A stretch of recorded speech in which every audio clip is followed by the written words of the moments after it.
everyone. Brian Isaacs here with Fanboy Factor. Today I'm talking with Jon Bolerjack, the director of the upcoming documentary and lead, The Final Chapter. Um, it's a documentary about Stan's last couple days and some of the not so nice things that happened to him along the way. John, thanks for joining me. I appreciate it. Thank you for having me. I got to say, John, I just want to be upfront. Um, this documentary definitely stirred a lot of emotions. Mhm. When I got finished with it, I was literally angry. And, I find a good documentary will trigger emotions. And I think you really hit a chord there. Yeah, I used to say when I worked in documentary before this, I was an assistant editor, and I used to say, the best documentaries make you feel sad at the end. You know what I mean? Really, it's about feeling something at the end. Yeah, I think it definitely, anger and sadness, but there are some like sweet moments in there, and it ends on a little bit of an uptick. So, there should be a little solace in there too. Yeah, it was just difficult at times. Now, how did how did you get hooked up with, Stan actually? I mean, you kind of got into it in the documentary and Yeah, I mean, it's really just pure luck. I wish I had some great story that was just more than that, but I happened to be in the same hallway, walking this opposite direction of a friend of mine who was working with Stan, and I was already doing documentary. We bumped into each other, we made some small talk, and he said he was working with Stan, and I was like, this was during the time where like everyone and their mother had a reality show or a right. cooking show, a show of some kind. And so I thought, oh my God, like I'm already working in documentary. You're working with Stan. I'm a giant nerd and I'd like to see meet Stan. So I thought, oh, this will be cool. I can kill two birds. Maybe we get, some cool day in the life of Stan, sort of thing. And then I can meet him. So I pitched that and Stan agreed to let me shoot some stuff. And that's how we, got hooked up. Some really great footage, a lot of great behind the scenes stuff. Your relationship with Stan just seemed obviously really genuine. It's just um, you really seem to enjoy his company. I have to say.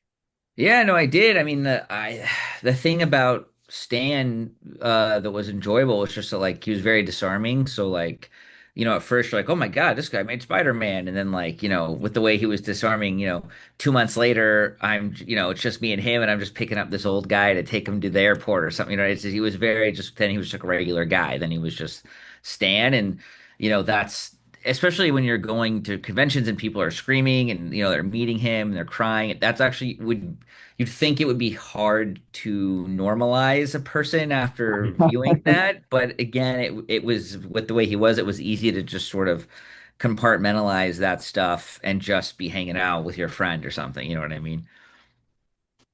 Definitely understand that. Now, being on the inside,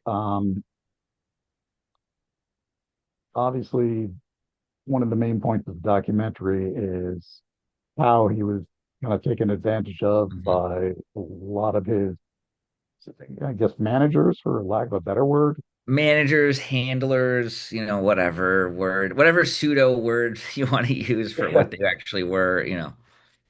I mean, it's been in the community for a long time about what happened to Stan, but to actually have that footage that you had that nobody else did, it's just a total eye opener. It, like I said in the beginning, it kicked me off as, Yeah.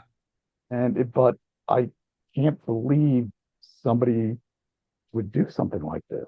Yeah. It, I mean, the access, the emotion that it invokes in you, is based off of that. I mean, not just the content of what you're seeing, but the actual access that came with that, right? When you watch right, it, you inherently know that it's true just based off of the fly on the wall nature for most of it. And, like when you watch like, the Kardashians or something, like you can just inherently tell like this isn't real. Like you can tell that it's a production. You could tell that like things are taken out of place or whatever. Like it doesn't feel right. genuine, but you just watch it because it's slop or whatever. It's something that, it's something to kill your brain. But with what I was going for is I felt the strongest part of the film is not just the access, but just the rawness of it. You know what I mean? I don't have these expensive cameras. I don't have a whole crew in there with the boom mic. I'm just a Right. guy with at first a very cheap camera, like and just getting what I get, and I think that is the one of the real strengths of the film is it feels authentic. Now, how difficult was it to be there at that time? I mean, it must have drove you up a wall a lot. Yeah, I mean, so there are definitely, it's actually kind of what had talked to police about this at certain times, but like anything else in life, I mean, anyone who's watching this, majority of them probably don't like their job or have a coworker or something they don't like, right? And the thing is like, Right. but you get up and you go to that job every day and you go, oh, my boss is a jerk. He yelled this weird way, but then after like 2 or 3 years or however long, maybe less, depending who you are, then suddenly that yelling is just normal. Oh, that's just my boss. He yells, right? And then maybe, or you're in an abusive relationship, whatever. Then, oh, he threw something. And what happens is the stuff you're witnessing is slowly building, but it's Right. normalizing as it's building because it just becomes part of the landscape of what you are. And so that it forces the more extreme for you to really notice it, and not that you don't notice it, but it just becomes more sort of normalized. And so, yeah, I mean, there were definitely many times that were frustrating. But then when you go back and you kind of look at it, you realize how much you missed. When Stan started asking questions and I started really putting the pieces together, I'd go back and look at old footage and it would stand out more because it had just been normalized, sort of in Right. my head of things. Then you go back and you see it. And in the beginning, when you don't know, maybe you're making excuses. You're like, oh, Max is kind of hardcore, but like he's got to protect Stan, or like Right. you sort of you are buying into the hype of what you're being told because it doesn't make sense to come new into any situation you're not familiar with and just start making assumptions. You know what I mean? Like you have to sort of Right. get a lay of the land. So yeah, I mean, it was as it went on and more of the picture I got of the situation, it got progressively harder, which is why I think you saw the film, right? I think which is Yeah. why Oh, eventually yeah. I break, when I don't think I would because it just kept going, and eventually I couldn't, handle it. Yeah. It was amazing, just how long you stayed on for. And like you just explained about it, it's getting normalized after a Yeah. while. So I do Yeah. understand that. Yeah, and that's a thing that outsiders have a hard time. And I think the film helps explain that a little bit. I think someone who Right. hasn't seen the film, it's a harder ask to get people to sort of understand because in their heads, everyone's like, seen Law and Order and John Wick and think I would just come in there and break a window and like I'd swing stand out of there, and they don't realize like this is the real world, man. Like that's just not how things work, and we're all doing it in our own lives to a lesser extent, obviously. We're putting up with things we don't like. Your dryer's been making a weird sound for 3 years, and you're like, someday I'll fix it. You know what I mean? Like it's a human nature to sort of not always step up into something right away, like you're sort of waiting to be pushed into a situation. I got to tell you, one of the things that Stan said that was kind of an eye opener, but at the same time, not a shock with everything that's going on, is him talking about the deal with Disney. It's Hmm. just, Hmm. I'm a big proponent for creators' rights, and I've heard, you have the Rob Liefeld story about him getting, locked out of the after party. Same thing happened with Hmm. Ed Brubaker on Winter Soldier. Hmm. Um, I watched that Spider Noir show on Hmm. Amazon, and they didn't even acknowledge Stan or Steve, Yeah. even though it was an was changed, but still Yeah. based on that thing. I, you know, Did they that announce, did they talk about Fabrice Cebulski at all? Did they talk about him? And because he's like the co-creator of Spider-Man Noir, technically he's like one of the creators, and he doesn't like even get anything from it either. So I just wonder how deep that goes. yeah, I don't think he got anything Yeah, see, either. same It's same like, deal. He's like the guy, with another yeah, writer, and he doesn't even, yeah. it does, unfortunately, from what I've noticed, just in general, DC seems to be a little better with giving Hmm. credit where credit is due, opposed to Marvel. But that's, neither here nor there. Yeah. But But yeah, it was the things with that, the things with that, Stan, even when he talked about that stuff, like he would tell that story and it would put him in like in a bad mood for days, not like angry, but just right. sad because it would just like it's obviously lived large in his head. And, even then, he didn't, he was still a real Marvel guy. He didn't look back at it and go, and, damn Marvel, like it was more about the lawyer and just his own grieving of his own bad decision. Right, Look, at the time, it wasn't a bad decision. That's the other thing, is because like Marvel wasn't Marvel yet. They had done a right, really hokey straight to DVD Fantastic Four movie, and the money was not rolling in. Even when Spider-Man Tobey Maguire came out, all that did to save them from bankruptcy. But again, anyone can do something once. Who knows how that was gonna last? You know what I mean? And he didn't have any negativity towards Marvel as a company. He's like, they offered me and I, you know, right. accepted, sort of deal. It was, I think, more his own like not believing in, the process, and being in the situation to have to take that money. You think in your head he would have enough money, he wouldn't need that. You know what I mean? Right. And then to have to sell out for such a cheap price because you need the money is, I think is the real crux. That is understandable. I mean, even today, Stan is still kind of seen as the face of Marvel. Hmm, hmm. Um, I know there's been a lot of debate out there about who created what, but I will say this: I kind of see Stan as almost a carnival barker, not in a bad way. Totally. Yeah. It just he made you want to love comics. Yeah. It seems like he didn't care what kind of it was just he loved this medium Yeah. and he understood it just wasn't people in spandex. I mean, his stories in the beginning were very deep if you really read into them. Yeah. Peter Parker always running out of money. The thing always, self-loathing about the way he looks. It's just Hmm. these are, for the '60s, big things back then, Yeah. and it's Well, and also the thing, I mean, even look, the thing about the Stan versus Ditko versus Jack Kirby thing is, I talked to Roy Thomas about this because he's like the last living guy who was even in proximity to this situation. And Roy will say, it's one thing to disagree with me, but it really pisses me off when like a 37-year-old on the internet tells me how, Kirby and Stan were or whatever. Because, again, it's so much conjecture now that we live in. I mean, I would ask Stan, give me the real deal on Ditko. Like, what was his deal? And he would like, tell me some stories here and there. But I think, just that, look, as a society, we're just inherently love to debate. One of us has to be right, one of us has to be wrong. We have to right. pick a side. I do think that we're just nerding out now. But I do think that the whole Kirby Ditko Stan thing is actually, like most things, way more boring than it probably has been blown up to be. You know what I Right. mean? Yeah. Just more interesting to pit these two together. I'm sure they had their problems, but I'm willing to bet it was not as crazy as it currently lives on a Facebook message board somewhere, sort of thing.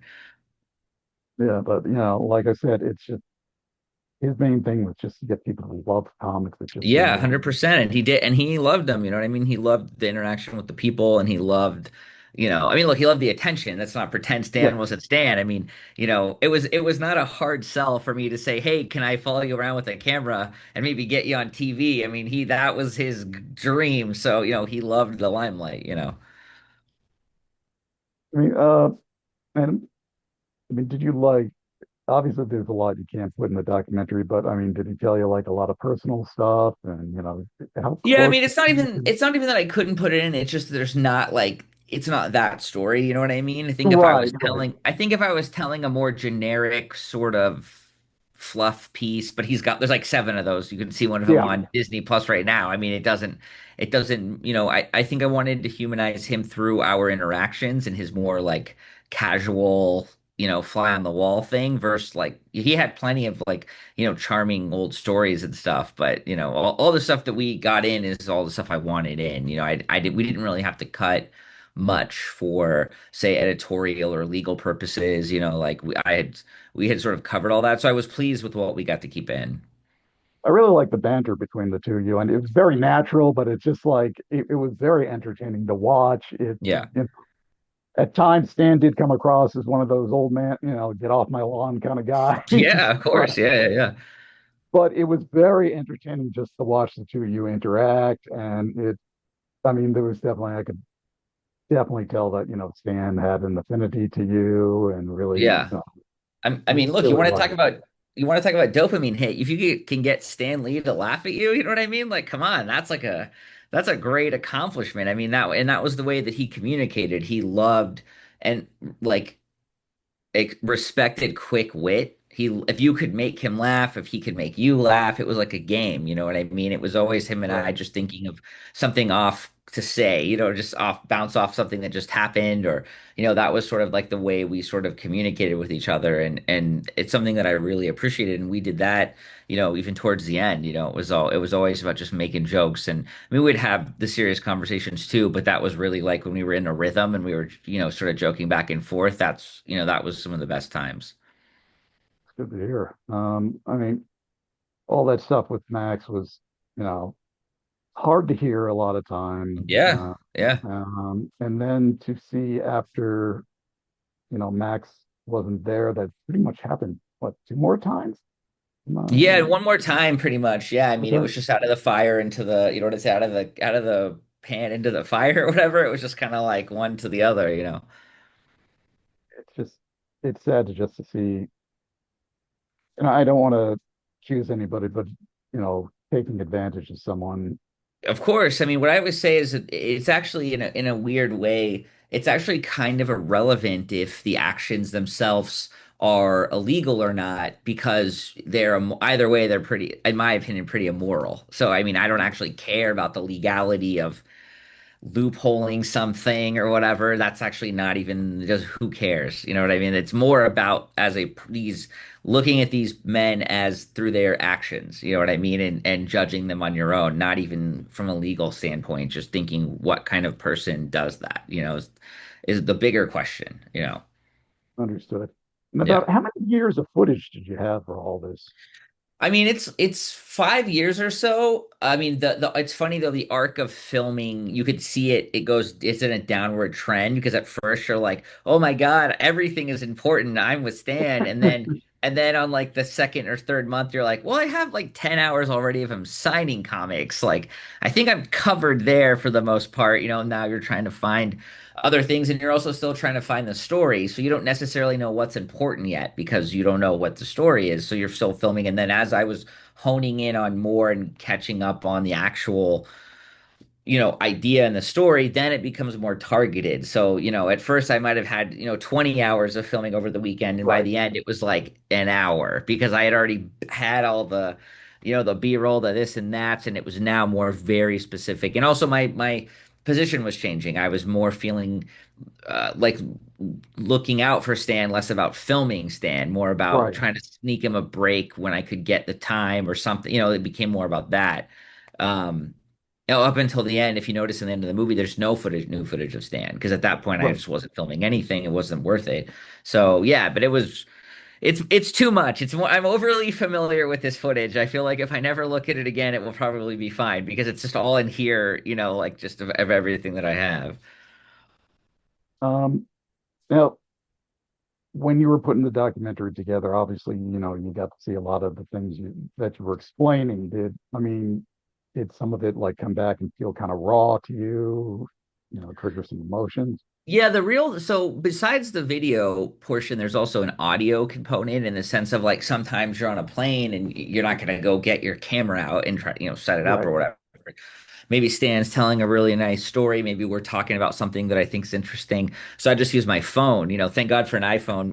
Before the quality, I could just film the whole documentary with this probably now with the quality of these things. But, Yeah. thank God for the voice recorder, because I would just pop that on and sort of get, what I could get. And so that's actually I had the more emotional response, because you never remember every conversation you have. So as I'm going Right. through some of these audio, it's like 100 hours of audio recordings, and you're listening, and then you're in the middle of a conversation that you don't remember having with Stan, you know what I mean? And you're hearing Yeah. it, and it's like hearing it again for the first time. And then that feels like that's kind of a raw nerve, because then you feel like maybe it Stan's talking to you, because you're sitting in a Right. room listening, and you're waiting for him to talk to you, and it feels like maybe he's there. He was not, but like it has Right. that feeling. And those are some times that would hit me with, a little bit to hear that.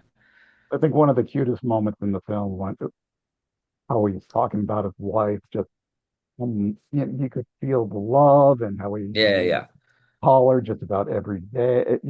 Boy, he said every day, didn't he? yeah.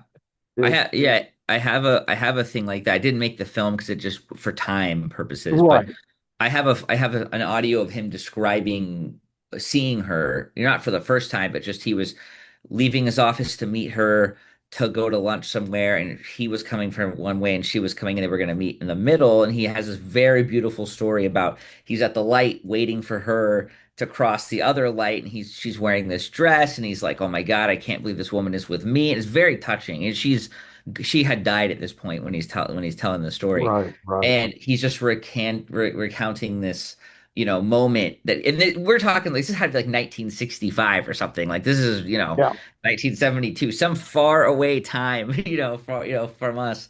And when he's telling the story, he's just right there, like he is just 100% in that moment, remembers it clearly. That was one of those things that we just didn't have time for the doc to have it in there, but Understood. it was a really nice moment. But what you had in there was very sweet, and Yeah, it just like it just yeah, it was very cute just to watch, to be yeah, honest with you.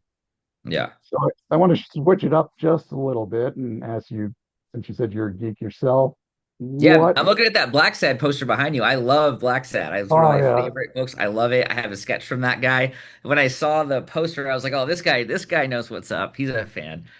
yeah. I got his autograph last 2 years ago at New York Comic Con, and I Mhm. said to him, "You need to have this as an animated thing." And the Yeah, assistant said, "Thanks." yeah, yeah. But what's your gateway comic?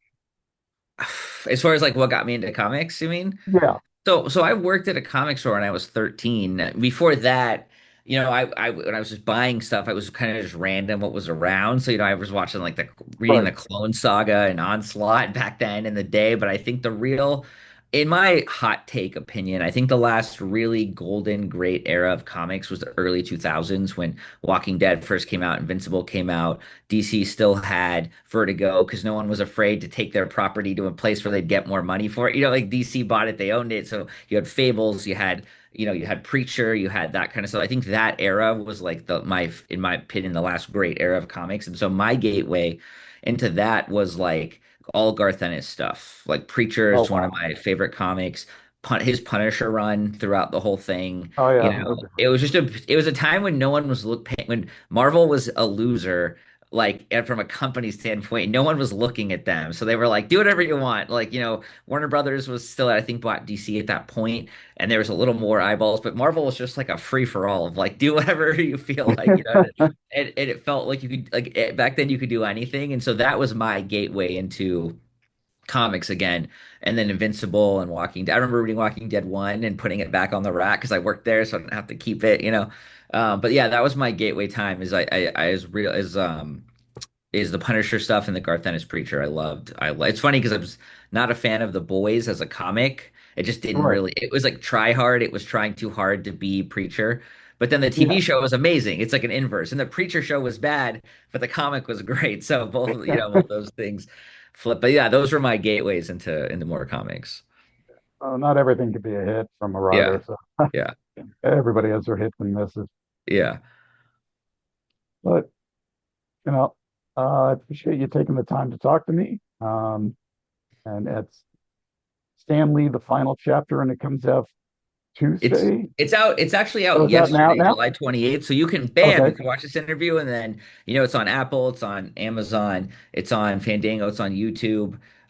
So you could find it in any of those places to rent or to buy. But yeah, I mean I think it's an important story, you know what I mean? Bring your handkerchief, It really obviously, is. you know the rough, but I think more importantly, it's just important to know like the truth, you know what I mean? There's nothing worse than we all go to school, learn some history thing, and then we find out 40 years later that that's not actually what happened, and then you're like, how does that truth just skip by? I think it's important that we get things accurate and that people know what happened for reals. And I think this does a good job of explaining that. It really does. It really does paint the correct picture of what Yeah. happened. And it Yeah. was, like I said, very much of an eye opener. Heard the Yeah. rumors and heard all the stories, but to see what you had just, blew me away and was Yeah. incredible, man. I wish, uh, I think that's pretty much it. All I right, cool. appreciate you joining me, John. Thanks for having me, man. I appreciate it. All right. And thank you all for watching. Catch up with you later. Bye now.